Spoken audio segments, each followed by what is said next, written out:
Welcome to Lesson 7. This lesson takes place on the Tsukuba circuit in Japan. At roughly 2 kilometers in length, Tsukuba circuit is relatively short. However, if you try for a record time, this circuit is a beast. The purpose of this lesson is not to break any records, it's to give you a good, relaxed look at the course.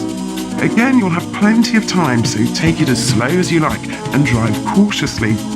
If you don't brake before corners to bring your speed down, you'll be off the track in no time, leading to disqualification. Once again, try to trace the ideal racing line displayed on the track. As you do this, consider what makes this the ideal line. Have a safe trip around this stylishly designed circuit where every corner, be it large or small, presents a unique challenge to the driver. Okay, good luck with your lesson.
Welcome to Lesson 8. Hopefully you got a good idea in Lesson 7 of what the Tsukuba circuit is all about, because in this lesson you'll use a segment of that circuit. You'll practice cornering on a portion beginning with the Dunlop bridge down to the second hairpin corner. A hairpin corner is sharp and long, so controlling your speed is very important. When you near the corner, brake hard and bring your speed right down. If you go too fast, you'll deviate from the ideal line. Learn exactly when to apply the brakes in order to turn correctly and follow the racing line. The racing line is an out-in-out manoeuvre as described in previous lessons. Try to remember the term clipping point, which is the spot at which the car runs closest to the inside of the corner. Also, remember the term understeer. This is when the car fails to respond to steering correctly as a result of failing to reduce speed sufficiently. So then, best of luck with your lesson.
Welcome to Lesson 9. For this lesson, you'll be driving through an old Italian town filled with beautiful scenery. You'll learn how to handle consecutive corners at high speeds. An S-bend refers to right and left-hand corners that come quickly one after another. If you were an ordinary driver on the public road, you could take these corners by simply following the turns back and forth. However, steering hard to the left and then hard to the right prevents you from maintaining your speed. So, as a racing driver, you must skim the apexes of the two corners, taking a route that is as close as possible to a straight line. That way, you can easily negotiate the corners with a minimal amount of steering, and that will increase the speed at which you can exit the corners. So, anytime you come up against S-bends, use minimal steering and try to take the straightest line possible. The straighter the line, the more you can hit the accelerator and the faster you can get through the curves. Think of it in this way. Minimal steering can straighten out the most twisting of tracks. That's what you should take away from this lesson. Best of luck with this challenge.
Welcome to Lesson 10.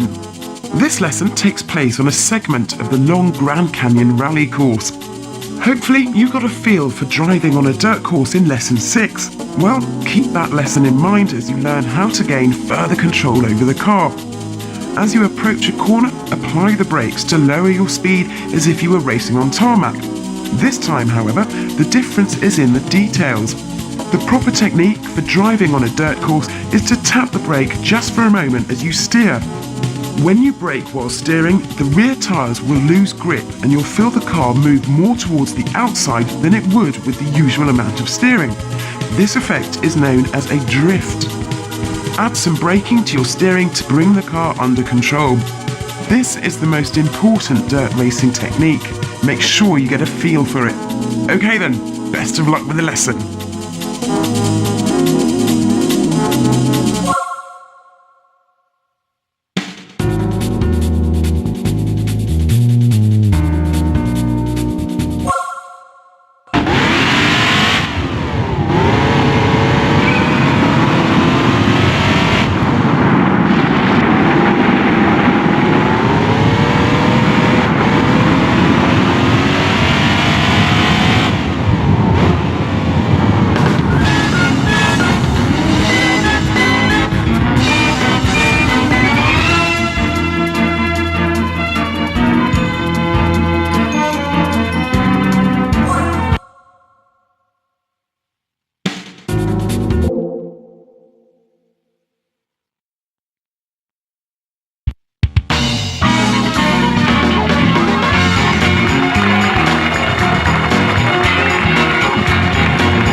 Time for a coffee break. The coffee breaks are bonus stages that use the Gran Turismo driving system and are designed to give you a change in pace. You'll proceed to the next stage whether you pass or not, so there's no pressure. Cones have been arranged in a figure of 8 on the Gymkhana in the driving park. The rules are simple. Just touch all of the cones in the shortest possible time. You can start the figure of 8 at any point, so go for it. You don't have to knock over the cones, just touch them and they'll simply disappear. Enjoy your coffee break.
Welcome to Lesson 11. In Lesson 3, you practice braking on the straight of the Fuji International Speedway. This lesson is another chance to polish your braking skills, but with greatly increased speed. Now you can get a feel for full braking at much higher speeds than before. For a circuit racer, braking at speeds in excess of 200 km an hour is not uncommon. These are fierce speeds, and the distance required to bring the car to a stop after hitting the brakes is longer than expected. Use this lesson to ensure you don't miss the necessary braking point. Of course, the main principle is no different from lesson 3. The trick is to remember a physical location that signifies the point at which you hit the brakes. If you follow this advice, you'll be coming to a stop in the correct position in no time. Best of luck with the lesson.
Welcome to Lesson 12. In this lesson, you'll learn how to drive through a series of corners on a different portion of Fuji International Speedway.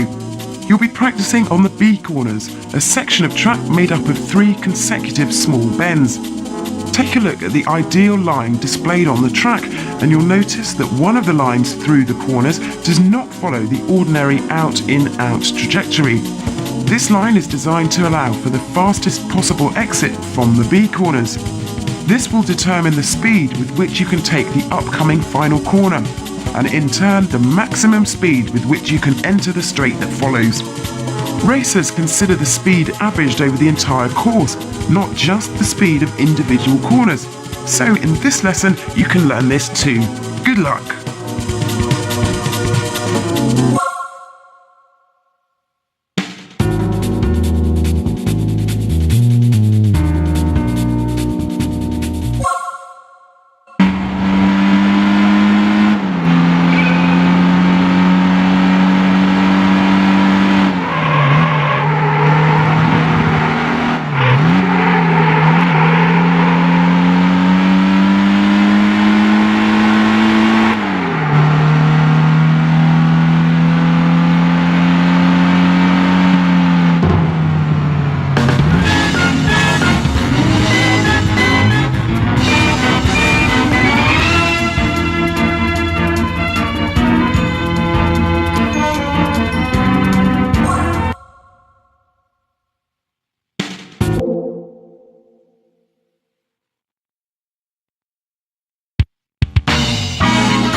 Nice work! You finished the orange section. Next, try your hand at the blue section.